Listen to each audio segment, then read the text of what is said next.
like from my perspective, I had just seen Patrick slide, 50 yards, however far it was, and hit rocks, and there was dust that flew up in the air. Patrick's either severely injured or like something is up. Like there's no way that he's okay from that fall. This is the Adventure Sports Podcast, trying to help you find adventure every day in any stage of life. You're going to hear from explorers, adventurers, business owners, and anyone living their life a little more out of the box than usual.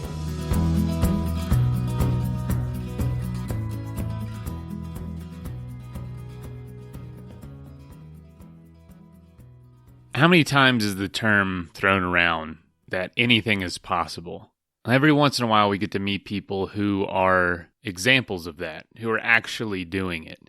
And today we're talking to Michael Shelver and Patrick Murtis, who have been living with type 1 diabetes for most of their lives, since they were children. And I understand for a lot of people when you get diagnosed with something or you find out you have something, a condition or injury, it feels a lot of times more limiting than it actually is. You say, oh, I can't do my one thing I love to do anymore.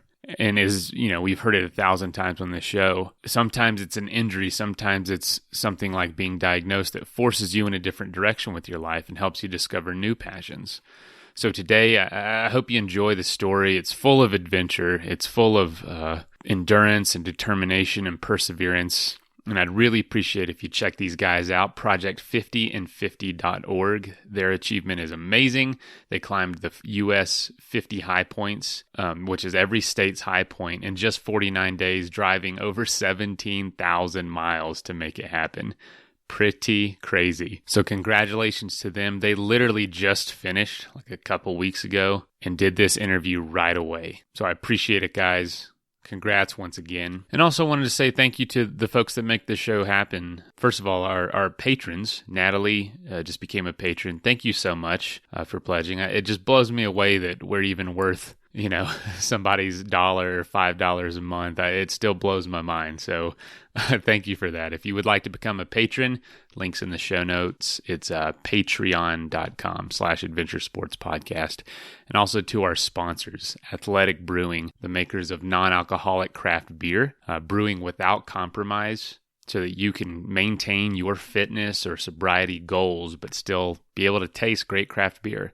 And as well as CS Instant Coffee, the makers of 100% Arabica and 100% compostable packaging coffee packets. So you can take it with you on the 50 US High Points. But all right, let's get into this interview.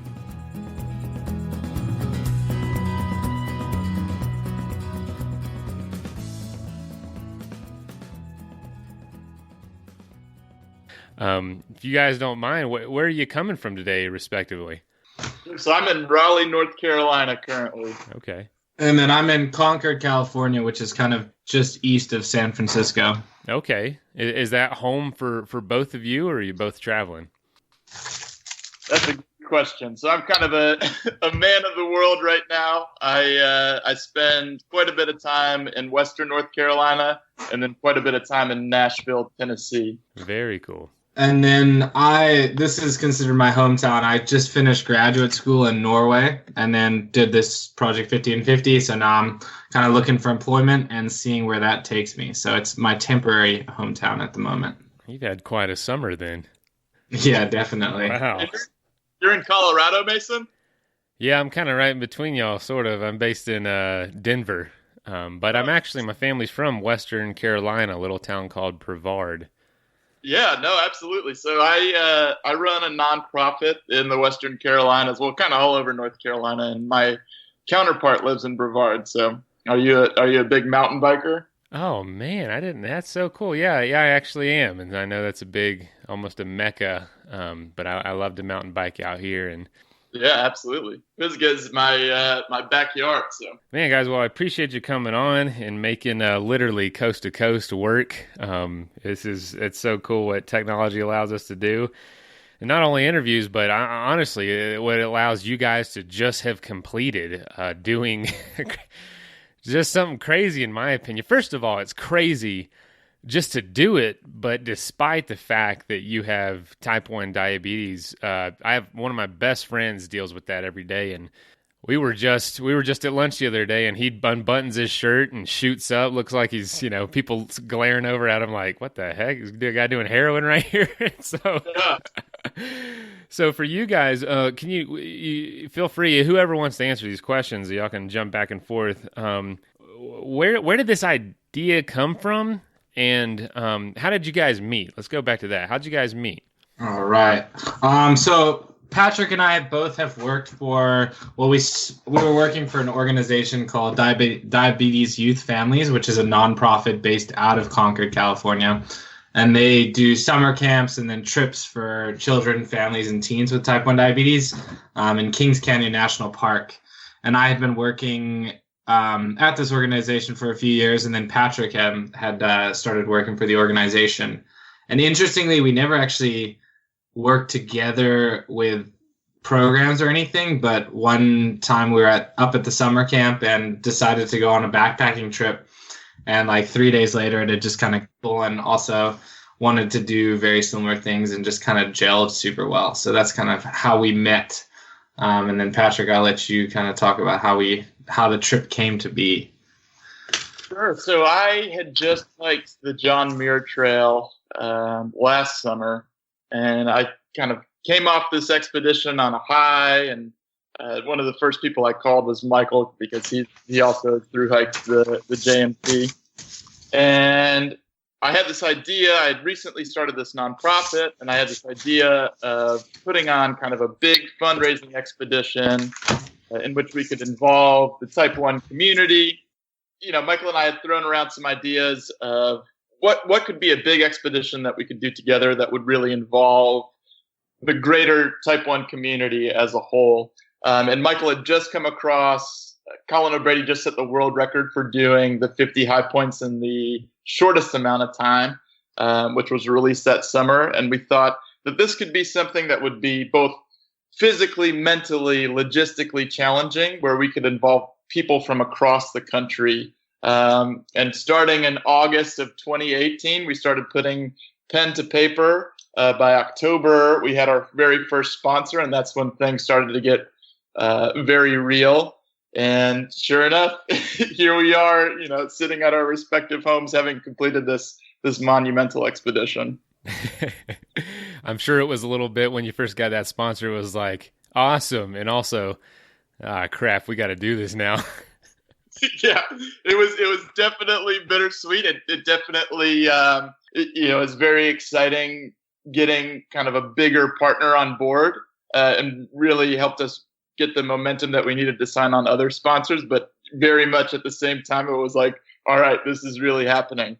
I think I very specifically remember us having a conversation where we had just finished chatting with Dexcom, which was the sponsor that kind of offered up their money to make this project possible. And we kind of like had this conversation where it was like, if we agree to this, it's we do it. This is it. Like there's no kind of going back or canceling it out. So that was kind of like the first big step. We were like, okay, it's happening. Like, we're going to be climbing 50 mountains in 50 days. And this is it. Yeah, it was an interesting kind of nervous but exciting moment. A lot of people don't realize it if they've never tackled something this big, but sometimes getting a yes from somebody, or you see, oh my God, this actually could happen, is almost scarier than just dreaming about doing it. And so it takes a certain level of courage to actually start moving forward with the plans after a big breakthrough like this, especially when it's a year out and you need at least a year to plan something like this, especially because of the fact that you both of you deal with type 1 diabetes. What was your biggest concern as you got ready for this? Was it having to deal with type 1, or was it more like logistics around just the normal, mountaineering type stuff? What was it for each of you that was your biggest concern looking towards this trip? Yeah, I'll go ahead and start. So I've got a pretty extensive backcountry resume where I've done a lot of, I previously worked for Outward Bound for about 2.5 years, where, I led expeditions, and I also worked pretty in depth in the diabetes community where I was leading backpacking trips for teens that are living with type 1. But in terms of the actual mountaineering aspect, this was a world that was brand new to me, where a lot of the training came by fire, where Michael was actually kind of the one imparting a lot of his knowledge to me real time, both kind of during training climbs, and then we were actually on the expedition itself. So we had procured enough sponsorship funding for this project to actually come together. And then in the springtime is when we actually found the windows where we could actually do some training climbs with some technical mountaineering skills. So that was probably the scariest time for me was, this project is happening. Am I going to be at the fitness level that I need to be actually pull off 50 high points within 50 days, learning, these new skills that include glacial travel and crevasse rescue and minor class 4 climbing. Probably the thing that kind of sat over my head the most. But once we got a couple of those training climbs under our belt and I started building confidence in my skills and my abilities, I knew pretty quickly that this was going to be something that we were going to be able to pull off. Yeah, I think for me, Patrick coming into it with lots of backcountry experience, but less so the technical experience, was definitely kind of a bit of a challenge, or something that I wouldn't say uneasy about, but I was nervous for him I wanted to make the trip, at least the technical parts, as comfortable as possible for him. So that meant really kind of brushing up on my skills and making sure that I was being a competent guide while he was being a really attentive and student.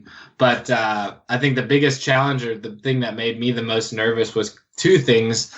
And one was accumulated exhaustion that would happen over these 50 days. And then also just the logistical challenge of it, especially since we were involving the diabetic community at the time. So I'll start with the exhaustion. But I just very vividly remember I climbed Denali in 2017. And I very, very vividly remember getting home from that expedition, which was 2 weeks, and sitting on the couch being exhausted for 10 days or something like that, where I just didn't want to do anything. I was so tired. And for me, once we had finished Denali, we still had 49 peaks to go. So it was kind of like you've just done an expedition and now you still have 49 remaining. To just wrap your mind around that and to think about how exhausted you'll be at the end of it was kind of very intimidating for me. And we kind of figured that out along the way, but you kind of get into this rhythm of looking at it one day at a time instead of looking at it as a 50-day project. And that really helps you get through it, is breaking it into smaller pieces. But yeah, that was really intimidating before the start of the trip, was just to think to yourself, we've got to do an expedition that most people train for their whole lives, and then that's it. And once we've done that, it's like we get on a plane and we've got the rest of the project. That's just the starting point. And then also the logistical challenge of it all is, the climbing is one thing, but the amount of transportation, the driving, the flying, communicating with everyone while we're moving so quickly. That was really intimidating to me, because what we had done at as soon as we had enough momentum to get the trip funded and going, we basically allowed people to sign up so they could join us in their states. Certain climbs were kind of like Patrick and I would do on our own due to the technicality of it. But we had about 35 peaks to where we invited people of the diabetic community or people that were supporters of T1D to come join us and climb. And that meant that we had to constantly communicate with these people to make sure they knew where we were, what trailhead we were going to be at, and everything like that. And just doing that while also climbing and driving and putting the whole project into motion was really kind of intimidating to me. And I think that it was definitely not so much physically challenging, but kind of just logistically challenging throughout the whole trip to keep things organized and not fall far behind. Yeah, when you start to think about this, which I'm sure you guys obviously did, especially after getting that crucial sponsor in, you lay in bed at night and think, oh my God, how many miles are we going to have to drive? How much gear are we going to have? How much food? And logistically, this is going to be an adventure in itself to pull off, much less to actually do the climbing and hiking portion of it. for someone who isn't aware, maybe just someone like me who has friends with type 1, and my wife's a teacher, she has some students every couple years that maybe a couple have type 1. What is some of the unique challenges of dealing with that on something like this? And is it a community have kind of a range of recommended activities that you guys were trying to kind of break the mold of, if you know what I'm saying? Like, is this just totally out of the norm for type 1, or is there people all over the world doing stuff like this with type 1 diabetes? Patrick, do you want to speak on it, or do you want me to speak on it? Or we can kind of split it up. I think it probably warrants kind of taking a step back, just kind of defining type 1. Sure. I think when a lot of people hear diabetes, what they're immediately probably thinking of is type 2 diabetes, which is totally fair because 95% of people that are living with diabetes are actually living with type 2 diabetes. Now, type 1 historically used to be called juvenile diabetes, and it's actually a very different disease than type 2. And actually what's happening there is it's an autoimmune disease where your immune system, for whatever reason, which science is close to figuring out why, actually attacks a part of your body that creates a hormone called insulin. And with type 1 diabetes, you no longer produce that hormone, so you have to give it artificially. And you can either do that wearing an insulin pump or through something called MDI, or multiple daily injections, where you're giving shots all the time. So basically, anytime you're eating food, anytime you're exercising, anytime you're stressed, anytime you're happy, you've got to take into effect what's going on with your insulin levels and also what your blood glucose is at. So it's a 24/7 condition. You never get a day off. It's something that you always kind of have to have processing in your mind. So when you add in a challenge like Project 50 and 50, there's a whole nother layer of challenges that is added to the expedition itself. I'll let Mike take it over from there. Yeah, so kind of going back to your original question of asking about like how many people, or like what kind of are the limitations that are recommended for diabetics, or kind of like from the community of diabetics, kind of what is the norm. We are luckily in an age where social media has kind of allowed people to see that there's tons of T1Ds out there, or type 1 diabetics, that are doing really, really cool things. You've got people that are running 200-mile races. You've got people that are sailing across oceans with diabetes. You've got kind of the full spectrum. There tends to be kind of far and few with that. I would say that like the majority of type 1 diabetics sometimes feel a limitation as to what they can do, because it can be very scary to do something way out of your comfort zone with a disease that can sometimes be very, very serious. If your blood sugar goes too low, that can be life-threatening. And if your blood sugar goes too high, that can also be life-threatening. So a lot of people like to stay in very controlled situations. So something like Project 50 and 50, where we are, going into remote areas with diabetes, we're repeatedly, exercising, putting ourselves in extreme situations. That's very rare within the community. But we're doing this exactly for that reason, to show that you can really do whatever you want to do with this disease. If that means you want to go climb Denali, you're hundreds of miles away from the nearest pharmacy, but that's okay. You can plan and prepare for it and go do that. And then and this is kind of expands to anything that you want to do with a disease. And that's kind of, again, the mission of this project was to prove that. It doesn't have to be climbing mountains. It can be something completely different. But again, it is really challenging. The way I like to kind of summarize diabetes for people who don't quite understand how complex it can be, it's kind of like, imagine a super complicated math equation with a ton of variables, except those variables are always changing, and there's never really a constant that you can take a basis off of. So exercise can affect your blood sugar levels, sleep can affect your blood sugar levels, the weather can affect your blood sugar levels. There's so many things that can affect it that really it can be hard to manage, but it's kind of like through planning and repetition and experimenting kind of with your management, you can really figure out how to do what you want to do with the disease. Man, very well said, guys. Yeah, thank you for taking us back. I guess I was taking it for granted just because I do know not a lot, but like I said, good roommate of mine was dealing with it every day of his life, and so I got this firsthand experience just to see. And if I never saw that, I wouldn't know anything different about him. But he is thankfully an active guy, loves to do all kinds of stuff. So before this experience. I know both of you had quite a bit of outdoor experience, but maybe before you even started getting into that, when you were both diagnosed with this as children, did you at all feel hindered in any way in your life? And was that desire to be outside, was it some sort of rebellion against, I don't know, maybe fear from your parents or fear of insulin getting out of control? Could you talk about that a little bit? Sure. I think one of the things that was important to Michael and I was promoting this positive message. And I think it's a way for us to kind of pay it forward to our experience that we both had as kids growing up. So I was actually diagnosed when I was 9 years old, and I had a professional, or an endocrinologist, is basically the medical professional that helps you manage your diabetes. From the get-go, she was very adamant about making sure that I was a kid first, and then we kind of handled diabetes second. And I think that's really important for kind of how you view life with this condition. Michael and I both work in a space now where we work with a lot of families that have recently diagnosed kids. And, I think if you kind of view this condition as a hindrance, if you view this condition as a curse, that's what comes to fruition.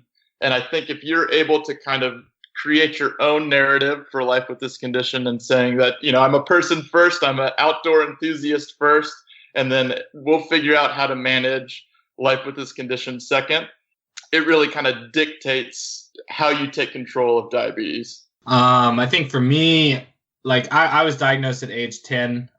So that was in 2004. And it was definitely, I didn't have such a positive experience with my healthcare team. And I did feel very kind of limited, or almost like a stay-at-home hospital patient with diabetes, where I felt that was at the time where you could only eat a certain number of carbohydrates a day, and you had to measure out all your meals, and there was not so much freedom with what you could do with your diabetes compared to today.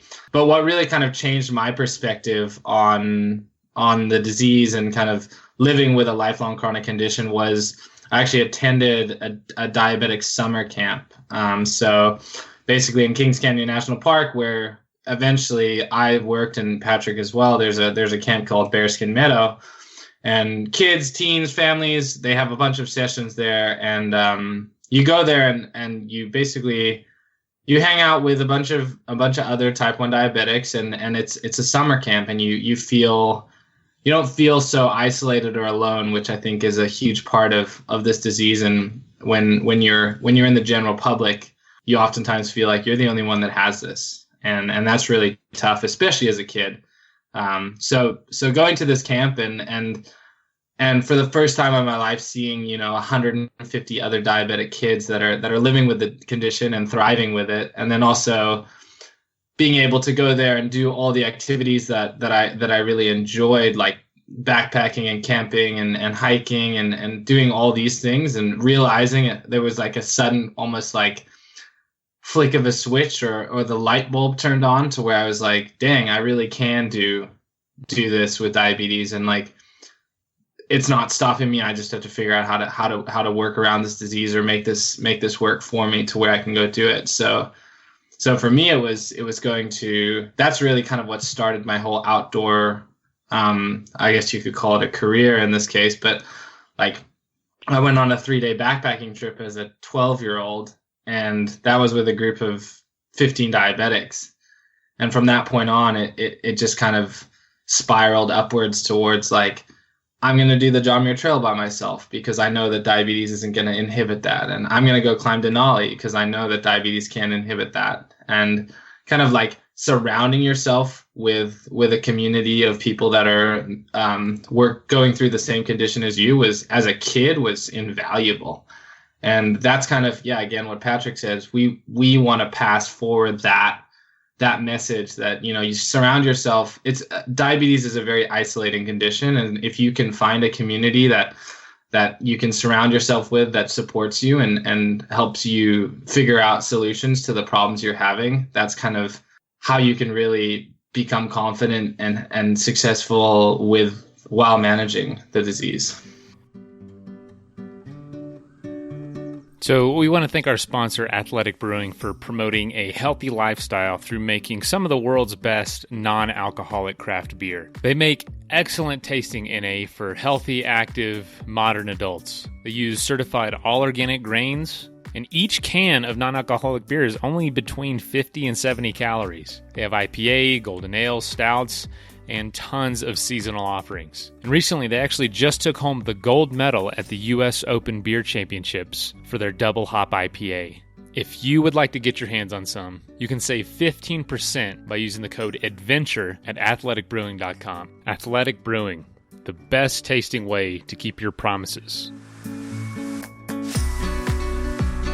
And I also want to thank our sponsor, CS Instant Coffee, for making this show happen. They make 100% Arabica instant coffee. They use compostable packaging, and each package makes about 20 ounces of coffee. So I'll take one of those with me on an overnight trip, and it makes 2 pretty good-sized cups of coffee. And it's an awesome feeling knowing I can just throw that in my backpack, find some hot water, and I'm good to go. Save 20% by using the code ADVENTURE at csinstant.coffee.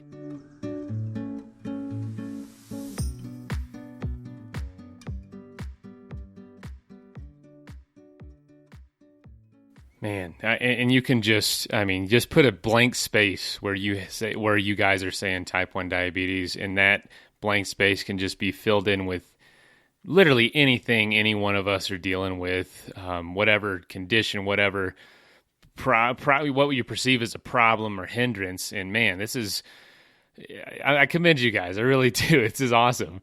And so when you got to hearing from some of the challenges that you're dealing with, just kind of maintaining daily life, and also doing kind of more extreme things with type 1 diabetes, and also with Patrick's, lack of a better term, lack of mountaineering experience. You guys didn't ease into the experience. You went right for Denali first. That's an episode in itself.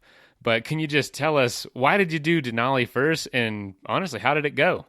Yeah, so I can kind of, I'll give my little Denali side, but Patrick's also got a fun patch. So I had done Denali before in 2017. So and the reason we did it first was Denali has a climbing season of about April to late June. And the reason for this is if you go before April, the avalanche conditions as well as just extreme cold make the mountain kind of unsafe to climb. You're risking frostbite, hypothermia, and a lot of the more kind of environmental conditions and injuries are a lot more prevalent in the early season. And then if you go too late, that's when it starts to get too warm and the glacier starts to break apart. So you're going to see more of the crevasses open up and the snow bridges are going to start to collapse. So kind of May to June is pretty much the most optimal time to climb the mountain, just due to the conditions that are on the mountain. And the rest of the trip, basically, like we wanted to climb all these mountains in the summer just because it would be the fastest time to climb them. Otherwise, we'd have to deal with a lot more snow on some of the mountains and then just general weather conditions. So Denali had to be first. And another reason for that was the official timer of Project 1550 or any FKT or fastest known time for the 50 Highpoints starts at the summit of the first mountain and ends at the summit of the last mountain. And Denali can take up to 3 weeks to climb due to the weather conditions. So for us, it made the most logistical sense to use Denali as our starting point so we could spend, 10 days climbing up the mountain, hit the summit, start the clock, and then get down the mountain and onto the next one as fast as possible. That makes a lot of sense. Yeah. So we still did a very accelerated climb on Denali. We did it in 10 days, and the average trip, I believe, is 22. So we still did a very fast climb on Denali, but what that did in hindsight was save us, 10 to 20 days on our timeline compared to if we tried to do it in the middle of the trip or as the last peak. And then also all the gear that was required for Denali wasn't truly necessary for the rest of the trip. So we didn't want to be carrying skis, all this expedition gear in our van where we were already pretty cramped for space. So logistically, it just made the most sense to climb Denali. And I think for us, getting that portion done was almost like a huge weight off of our shoulders, because the success rate on Denali is about 50%. Due to a lot of things, but it's 13,000 feet of climbing. It's Alaska, which is notorious for terrible weather. Like, you're pulling a sled behind you, so you each have 120 pounds of gear. Like, like I said, it's an expedition on its own, let alone like one of the 49, one of the 50. So we went into that, and that was kind of interesting because it was like, well, if we fail on this one, that kind of ruins the whole project. So we went into it really, really gunning up that mountain to try kind of get the weight off of our shoulders, and then be able to use the momentum of like, well, if we've done Denali, we can definitely do the rest of this trip. But yeah, so I had done the mountain before. I kind of knew, and I had done quite a lot of alpine climbing in terms of in the Cascades and in Washington and the Pacific Northwest. And then also living in Norway for 2 years, I was able to get quite a bit of technical ice climbing and mountaineering and ski touring under my belt. So I feel very comfortable on that setting, on glaciers, on snow and ice. So for me, going on to Denali was very much so just another day in the mountains. Whereas for Patrick, who had put on crampons 2 months prior for the first time, it was definitely a bit more heart pounding for him. But for me, Denali was very straightforward, and definitely some tough days. But because I had done it before, and because I felt very physically fit for it, I found it relatively easy of a mountain compared to the first time I did it.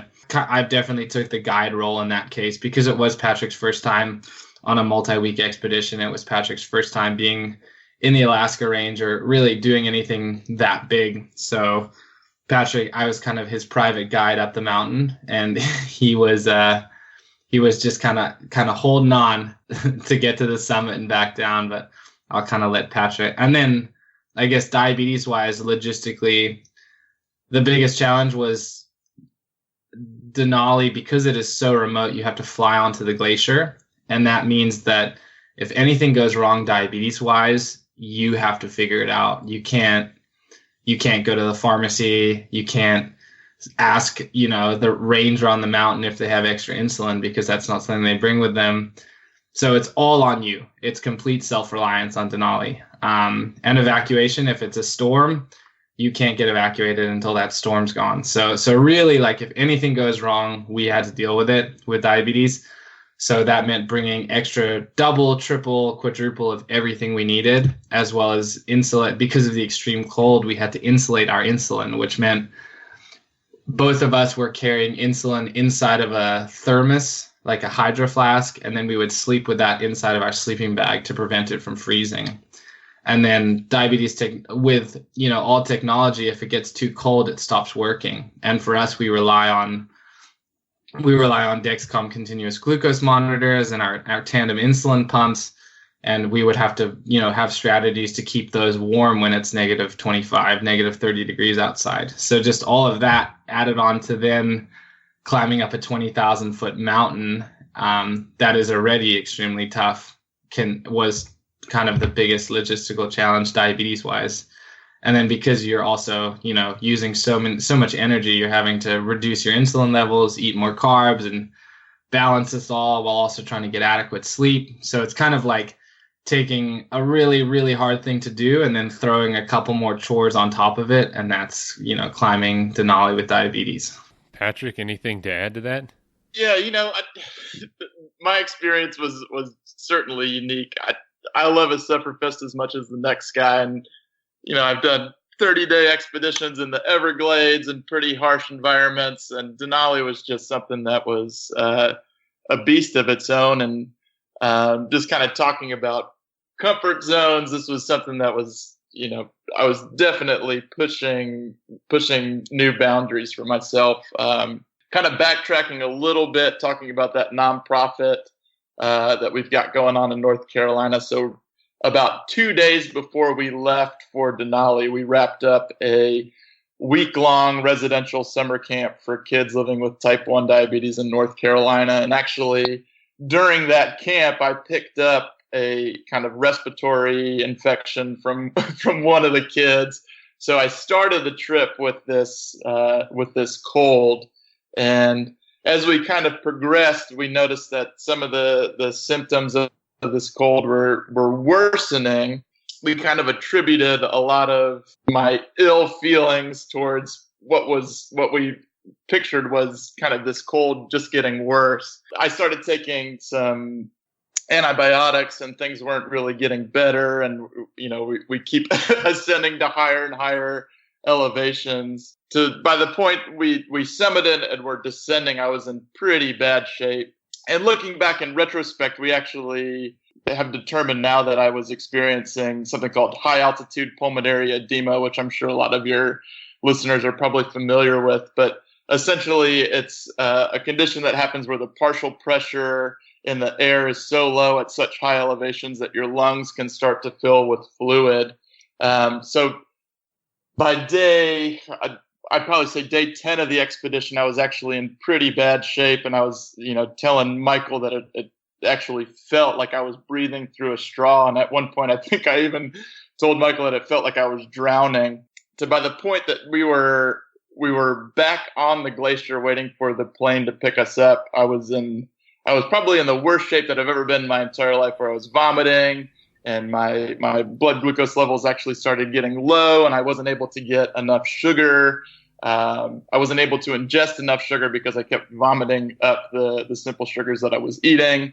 So I actually gave an emergency hormone, which is called glucagon, which was able to bring my blood sugars up. But that was probably, looking at the expedition or Project 50 on a macroscopic scale, was probably the scariest day for me. So Denali was certainly a challenging one, and one that I'm glad that I have under my belt and can check it off my list. Yeah, like I said, you guys didn't really ease into this, but, thanks for that explanation, Michael. That makes a lot more sense now. And also psychologically, to have Denali done, first of all, it's almost in freaking Russia. It's so far from everything else. And I know number 2, you did Hawaii. I mean, those must have both felt like, well, you can just focus on the 48. I assume you probably thought Denali was going to be the hardest. Did that end up being true? Or was there a surprise number of difficulties along the way that you maybe didn't realize?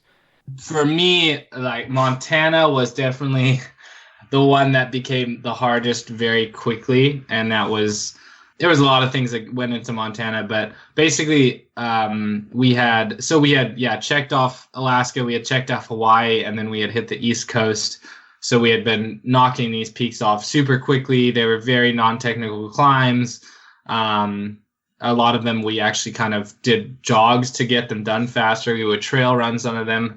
And then we started heading kind of to the Dakotas, and then we hit Montana. And at this point in the this one became kind of probably the biggest part of the project, and sort of like a very life-changing and definitely project-changing moment for both Patrick and I was Montana. We'd arrived to our original trailhead, and we got there at like 3 a.m, and the road was blocked by a log. So we opted to go to the other trailhead, which extended our hike by a couple miles. We were planning on doing 24 miles in one day up to Granite Peak, which is a very remote, not very seldom climbed, or not very often climbed mountain in the Beartooth Range in near Billings, Montana. And so we went to the alternate trailhead and looked at the map and started hiking. And we knew it was going to be a longer day now, probably about 28 miles. And it was going to be about a 6,000, 7,000 foot day of climbing. But I had read the trip reports, and they said, in July, late July, it's usually snow free, and it's a pretty straightforward climb. And we started hiking, and we had gotten we knew there was a cutoff that would take us to the mountain, and it was supposed to be around mile 12 on the trail, and we got to mile 12 and it wasn't there, and we kept going, and it was mile 16 and the cutoff hadn't come, and I was looking at my GPS, and you said we were on the wrong trail, and eventually we saw a climbing range or a ranger, and we chatted with him, and we're like, yeah, we're going to climb Granite, and he's like, oh, why'd you take this trail? And we're like, oh, the other trailhead was closed, and he's like, oh no, there's actually a gravel road that you have to take around the log that could have taken you to your original trail. And we're like, okay, well, we're out here already, so a little too late for that. And then he's like, this is a really long way to go to Granite Peak. Like, you've got a really, really long day ahead of you. We kept on trekking, and we basically got to the point where there was no cutoff, and we had to make our own cutoff. So we found like a drainage that led to the valley that was behind Granite Peak, and we ended up cutting across this drainage, and we popped up over this drainage, and there was just snow everywhere, tons more than what we expected. So we didn't actually bring any crampons or any sort of trail spikes for our trail runners. We did have ice axes, we had a rope, we had rock protection because we knew it would be a technical climb. But we definitely didn't have optimal snow gear. And at this point, we were still able to walk across the snow fine. It was pretty soft and wasn't too icy or anything. And so we kept going to get to the base of Granite Peak. And by the time we had gone to the base of Granite Peak, so not even to the summit, to about 11,000 feet, we had done 30 miles that day. And this was also on limited sleep as well. And it was about 3 hours until the sun was going to go down. And there was like a snow gully with that led up to the final summit ridge of Granite Peak that we ended up going. We started going up. At this point, we had got the rope out. I was leading. Patrick was following. We had ice axes out. And I was slowly kind of having us make our way up this snow gully. And it just got a lot tougher than I would have expected. I expected us to take 30 minutes or so to get up this gully. 30 minutes took about 3 hours. And we finally got to the top, and we managed to go tag the summit. But on the way down, we got back to this summit ridge. And my dad at the time was communicating with us via Garmin InReach. We were sending him messages saying, the other trail is open, so we'll meet you there. Just drive the van there, and we'll meet you there.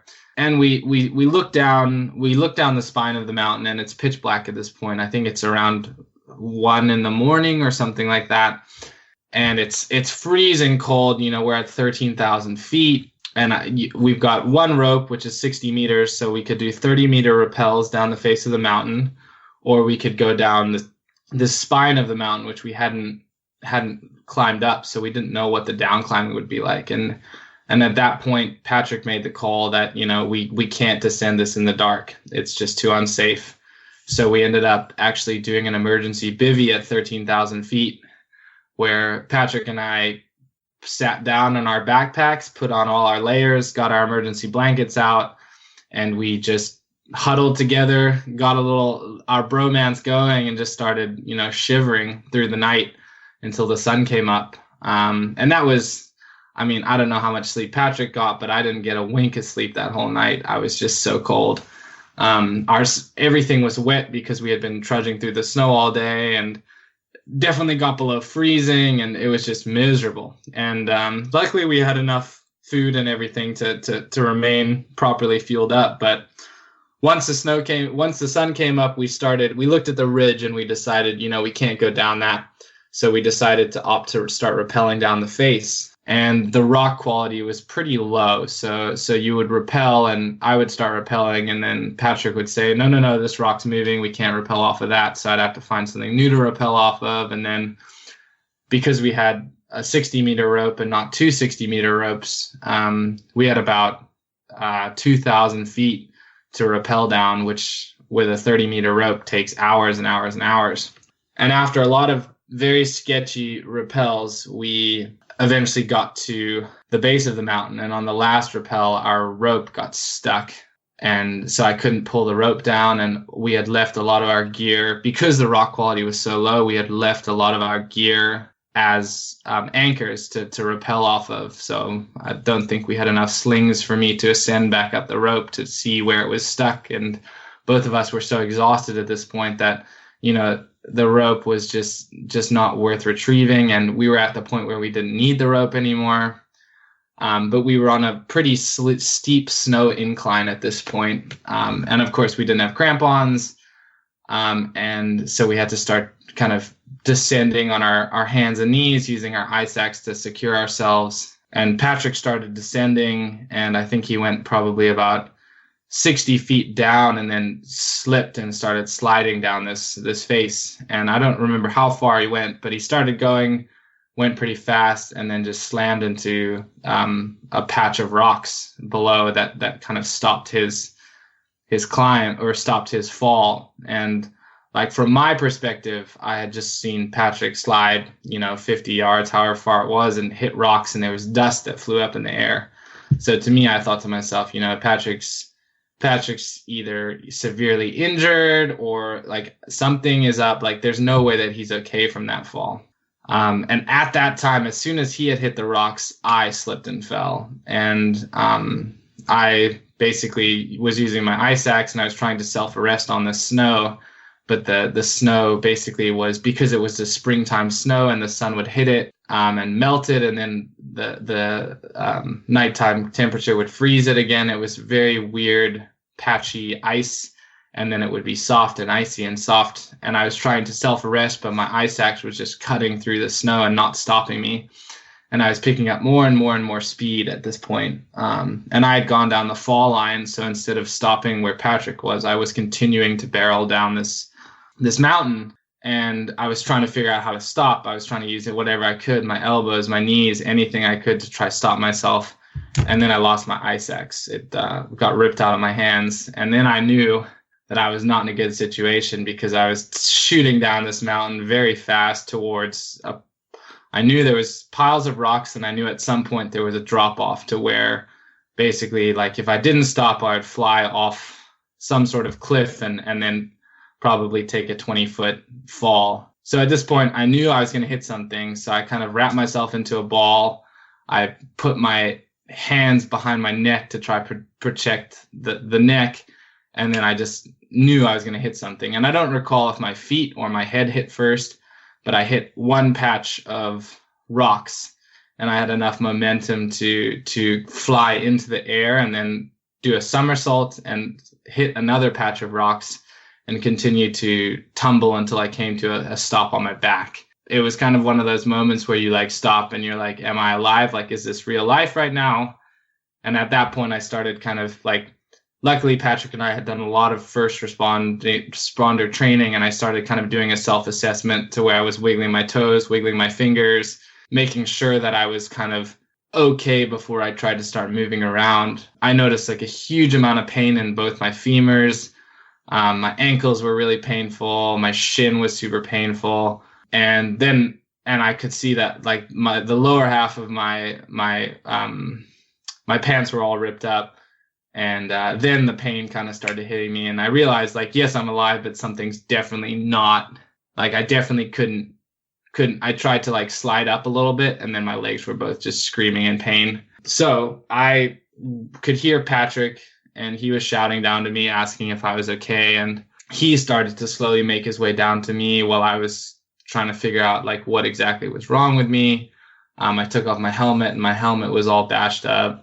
Like I said, both my legs were in extreme amount of pain. So I could see that both my thighs were swollen. My ankles were starting to swell up, and I was going into some form of shock at that point. I was shivering, and it was like 70 degrees outside. So it didn't quite make sense. So what'd you guys do?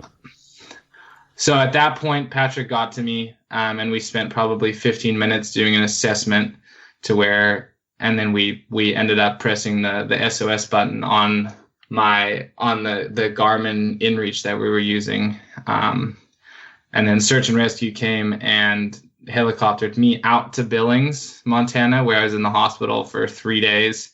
And they took Patrick as well out. But Patrick was okay. He went to urgent care, nothing wrong. magically, somehow, I didn't have any broken bones. I had a partial collapsed lung at this point. And then just a lot of muscle and some ligament strains and damage. So I couldn't walk for about 4 to 5 days. I was on crutches. And at this point, the project came to kind of a screaming halt. This was, I believe, day 25 or day 20. Let's see, it was day 21 on our timer when the accident happened. So I ended up having to fly back to Concord, California to do some rehab where I was, getting back to walking normally. And Patrick hung out in Montana for about a week. And then he ended up continuing. We had a discussion to where it was like, realistically, I am not in the condition to continue to do the peaks such as Wyoming or some of the larger peaks. So Patrick was going to continue to do those. So we could still continue that 50 and 50. And then he found some partners along the way to do Rainier, Hood, and Wyoming with. And then I was going to stay at home to rehab until I was in shape enough, if I was able to get out there and hike the few remaining that were left.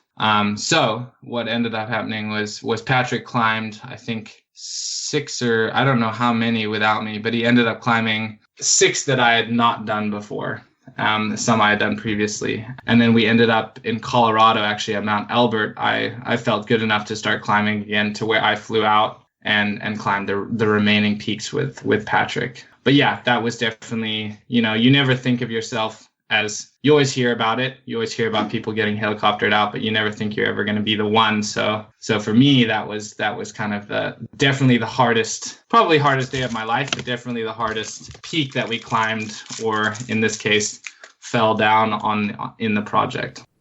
Man, well, I appreciate you telling that story. I hate that happened. I'm glad you're okay, and I'm glad you even got the chance to come back out and continue the project, missing a handful of mountains. Patrick, what was going through your mind? Did you say you considered maybe putting the project on hold? And then, how did you continue logistically? Because I'm sure, Michael, you were also, helping drive the van as well. Yeah, I think during the accident itself, it's interesting how valuable training and practicing for these situations comes into play.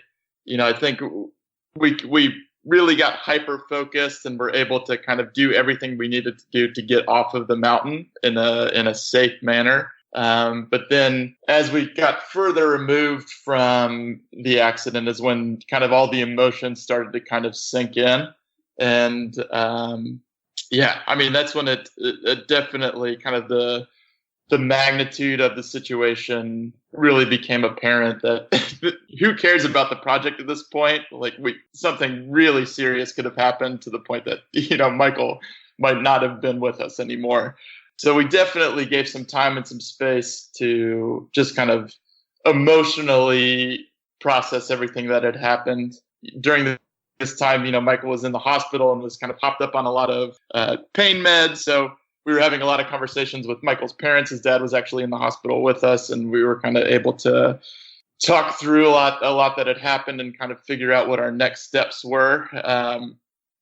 We waited until we were at a point where Michael had some mental clarity and was kind of off some of the heavier pain meds, where we could begin to discuss what the future of the project looked like. And at that point, we had realized that Project 50 and 50 had become much bigger than just Michael and myself climbing these mountains. There was thousands of followers from the Type 1 community that were following us on social media, that were reaching out, kind of asking what were the next steps going to look like. And kind of together as a team, we decided that it was imperative that we finished Project 50 and 50. Kind of going back to some of my experience, mountaineering was something that was fairly new to me. I had built a lot of confidence, doing Denali and doing some of the bigger peaks kind of on the front end of the trip. But losing Michael was something that definitely took a lot of the wind out of my sails when kind of looking at some of the peaks that we still had to complete, particularly kind of looking at, Rainier and Granite Peak in Wyoming. So kind of the biggest things logistically was finding competent climbing partners that had mountaineering experience and crevasse rescue experience. Was kind of the biggest steps logistically that we had to figure out in order to keep the momentum of the project going. And I was really fortunate that I had a friend in the Bay Area in California who did have a lot of those skills that we were looking for, probably not to the proficiency that Michael was at, but skills high enough or to a high enough caliber that I felt safe climbing with him. And his name was Kevin. So, I knocked out some of the easier peaks kind of out west. I knocked out Idaho, Utah, Arizona, and Nevada. And then we kind of lumped all of the more class 4, class 5 peaks together that I was able to utilize Kevin with. So I picked Kevin up in California, and we knocked out Rainier, which had pretty terrible conditions, to be honest, but nothing that was too sketchy. We knocked it out kind of without a hitch. Within 24 hours, we were able to summit Mount Hood. And then the real zinger, which was Wyoming or Granite Peak. And Granite Peak is a 40-mile round trip climb where you're basically gaining 9,500 feet in elevation within about a 24-hour period. So that was one that was definitely on my radar since the inception of the project. One that kind of kept me up at night. And truthfully, Granite Peak was probably comparable to my hardest day on Denali. So I would say it was probably my second hardest climb. So once we were able to get that one under our belt and safely get down, I knew that we were going to be able to finish Project 50 and 50 within our allotted time. So that was definitely kind of the gasoline we needed to kind of fuel the tail end of the expedition. Man, so yeah, Gannett, a lot of people think it's the Grand Teton that's the highest in Wyoming, but it is not. And Gannett is not well known, and it's pretty freaking remote. Yeah, it's quite a challenge. Now, I know that probably the most memorable mountain, maybe it's Granite Peak, just for all the wrong reasons. But could you both mention, what was your most memorable mountain or summit in, because I know a lot of them aren't really mountains, especially my home state of Florida, Britton Hill, which I saw you guys were wearing full expedition gear for, which is hilarious. Was there a mountain for both of you that just was positively the most memorable?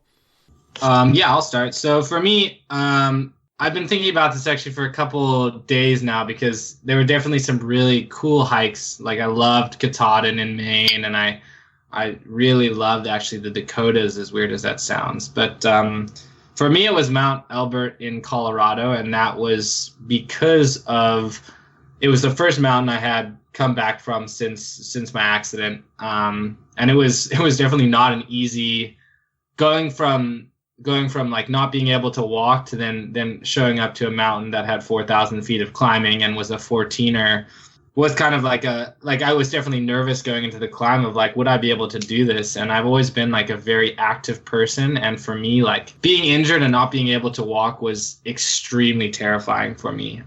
Because that's what that is my life right there, is kind of like going outside and doing fun things and using my body to its full capacity and kind of showing up at Mount Elbert. And we had an amazing group join us of these just totally awesome, like badass type 1 diabetics. Like we had someone who, he does ultra marathons all the time with diabetes. We had someone that had climbed 47 of the 14ers in Colorado, and like seeing this community like show up to this hike and then actually completing the hike and feeling good during the whole thing was like such a surreal moment of like happiness to be back and to feel like I was back to my normal self. So for me, Elbert in Colorado and was just like such an awesome experience and such a huge confidence booster and kind of rebuilt what I felt I lost when I fell off Granite Peak, because definitely like for the weeks after falling off of that mountain, I didn't feel like myself at all. I felt very much out, kind of like checked out of everything. So kind of getting back on that mountain and kind of conquering the fear of climbing again was really a big moment for me, and that became my favorite peak because of that. Yeah, I think mine was probably Mount Whitney in California. To me, Mount Whitney really embodied everything that we were trying to do with Project 50 and 50. In addition, this was post the accident, so I had just done 3 or 4 climbs completely by myself, and I basically hit my low with Project 50 and 50, and I kind of entered this woe is me mentality. And when we arrived to Lone Pine in California, which is kind of the closest town to the Whitney portal, we had this group of about 20 people who came out to back Project 50 and 50, and they came from North Carolina, they came from all over California, just people from all over the country that were there for this purpose of supporting this movement that we were trying to do. In addition, it was the first time that I saw Michael since he had flown back to California, and he was joined by his entire family. And then just the climb itself was, the perfect suffer fest. There was 18 hours of climbing over, close to 27 miles. We had 6,800 feet of elevation gain, and there was a perfect Sierra thunderstorm during all of it. So it had all the elements of adventure that we love, with just this really awesome community. And it, to me, it just was this tangible experience that really embodied what Project 50 and 50 was all about. Dang, guys, what an emotional roller coaster. Something you absolutely couldn't have foreseen when planning this trip. And I'm just, I mean, I don't know how you feel about it, but it's so cool that you continued and assessed that. And even Michael, you got back out there even after, that could keep people from getting on a mountain at all for years.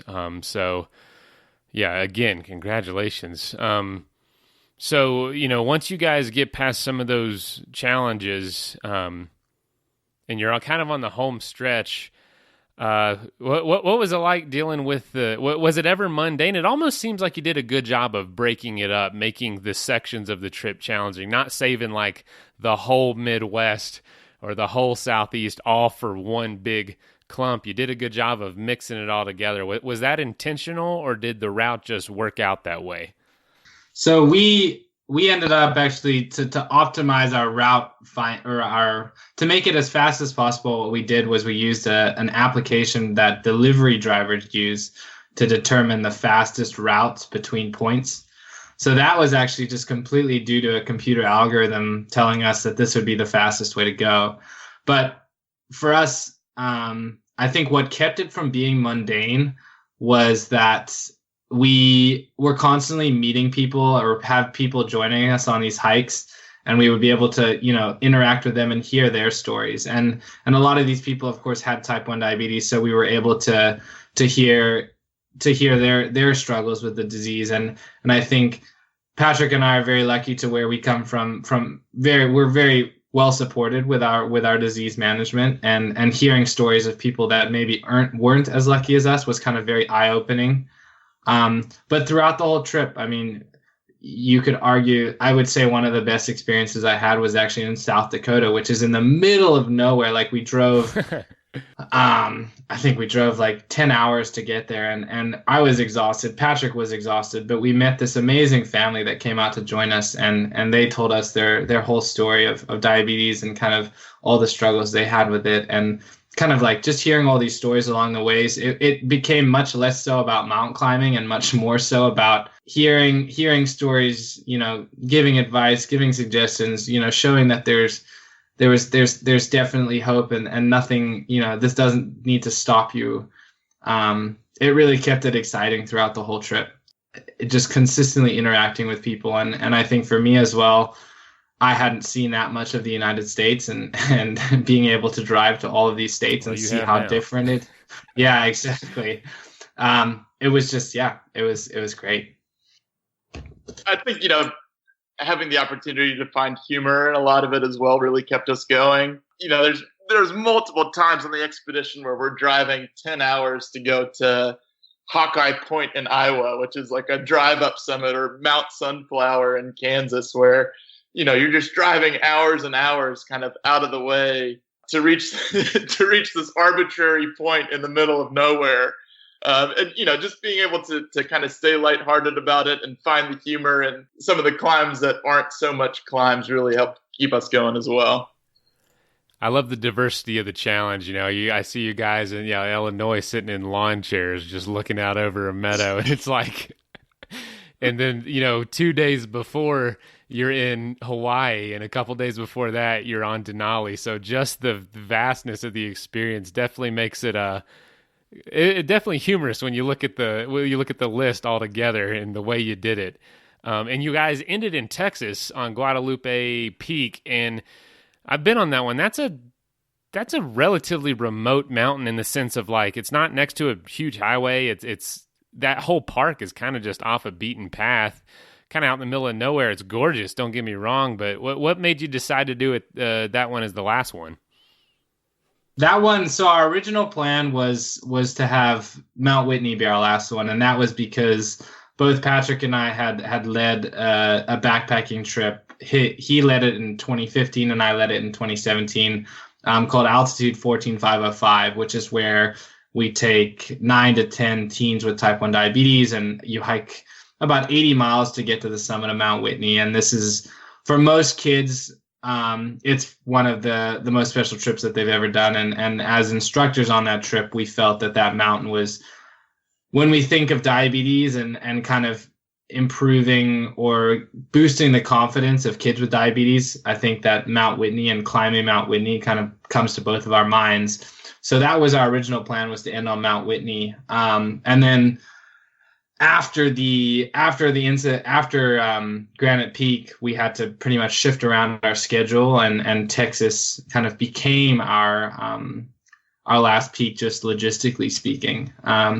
That being said, it was a pretty awesome way to end the project, because we arrived there and we started hiking as the sun was setting, and it was almost like a very symbolic way of like ending the project, was kind of the sun was going down as we were finishing it.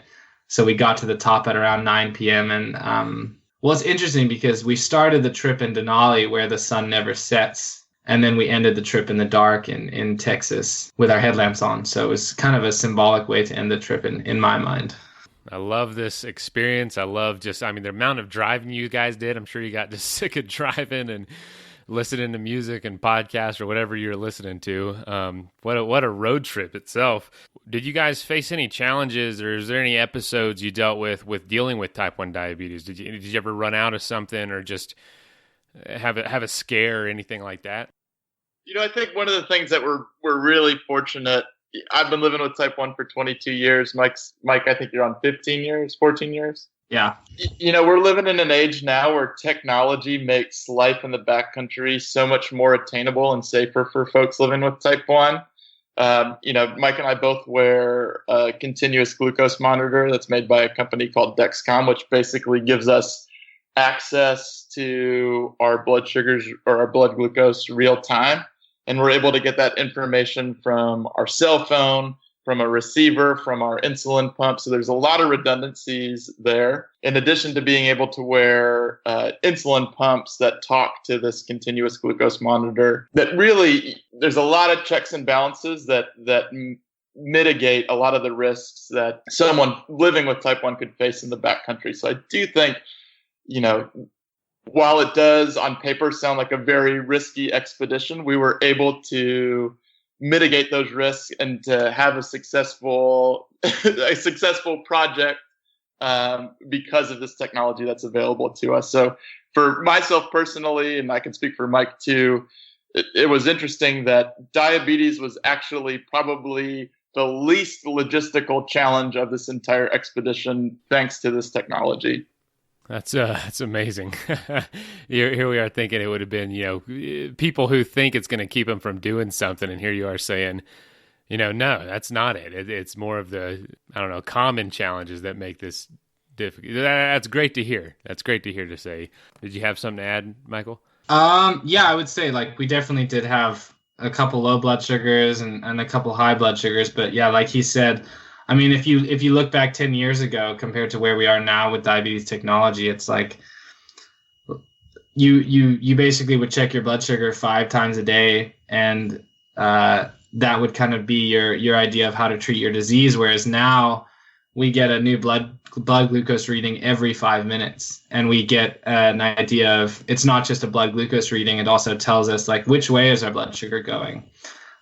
So then we know, do we need to treat? Do we need to eat carbohydrates? Like the technology that we have today just provides us with so much information and makes managing it so much easier that maybe some of the things that I would experience in the backcountry 5-10 years ago, I just would never have to worry about now. So I'm thinking when I was doing the John Muir Trail, even in 2015, which was 4 years ago, I experienced low blood sugars all the time. And the way I would know that is because I would feel hypoglycemic. I would feel suddenly very low, and then I'd have to stop and check my blood sugar, which would mean taking out my blood glucose meter, pulling out a test strip, and then pricking my finger. Whereas now my phone alarms me when it thinks my blood sugar is going to drop down low. And now it's just like I look in my pocket and I know. And having that compared to, just years ago makes going outside and doing these types of things so much easier. And in my mind, it just makes them so much less stressful compared to previously. Awesome. That's just so great to hear that, for all sorts of people with all sorts of conditions, technology is making this thing possible. Fantastic. So what is kind of the legacy of this trip in the sense of like, what do you want people to take away from it? And what would you like people to know about Type 1 as well as the nonprofit that you guys have started?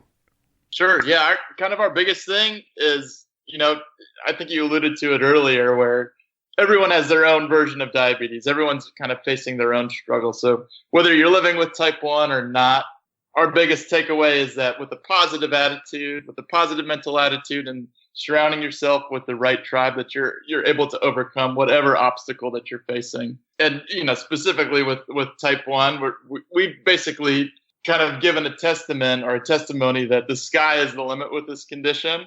And with proper planning, with proper care, that you can do absolutely anything you want to do. Cool. And can you talk about the diabetes? Is it the Diabetes Family Connection? Yeah. So the Diabetes Family Connection is a 501c3 nonprofit organization that's based in the Carolinas. We put on programs year round. So we've got summer camps, we've got family retreats, we've got a teen weekend coming up. And our mission is to positively transform life with diabetes through the power of community. So kind of going back to what Michael was saying, where diabetes can be a very isolating condition for a lot of parents. They might be the only ones that they know that are kind of managing their child's diabetes. For kids growing up with Type 1, they might be the only ones in their schools or on their sports teams that are living with this condition. And basically what we try to do is put on recreation-based programs that are focused on outdoor pursuits, that really build that community and show people that they're not the only ones that are going through life with this condition. And in addition to providing positive role models that show that really the sky's the limit with Type 1. So if you're based in the Carolinas or in the surrounding areas, we would love to see you out at a future program. So be sure you can check us out at www.thedfc.org. Or we're at the Diabetes Family Connection on any social media outlet. I know you guys are going to be doing some events here soon, and I'll post a link to, or you're going to be at some places. I'll post a link with all that. So if people are in the area and they want to meet you and come hear your story and check it out. But thank you guys so much for being on. I really appreciate you taking the time and just going kind of into detail of what this experience looked like. And congratulations again. Pretty awesome. Awesome. Thank you so much, man. Yeah. All right, see ya. See ya. Well, first of all, thank you so much for listening to this episode. It really means the world to us that you want to spend your time with us. If you'd like to help us further, please just leave us a review on iTunes, share us on social media, tell your friends about us. You can become a patron, a supporter of the show for $5 a month at patreon.com/adventuresportspodcast. And if you know somebody that would make a good guest, reach out. We're always looking for good adventure and outdoor stories. And lastly, thank you to our sponsors, whose messages follow right now. Athletic Brewing makes the best non-alcoholic craft beer. Go to their website at athleticbrewing.com and use the code in our show notes to save 15% on your first order. After all this adventure talk, if you're needing some gear yourself, but you need some advice before buying, go to backpacktribe.com, where you can ask questions to the owners who have experience with all the gear, as well as all of it for sale right there on their website.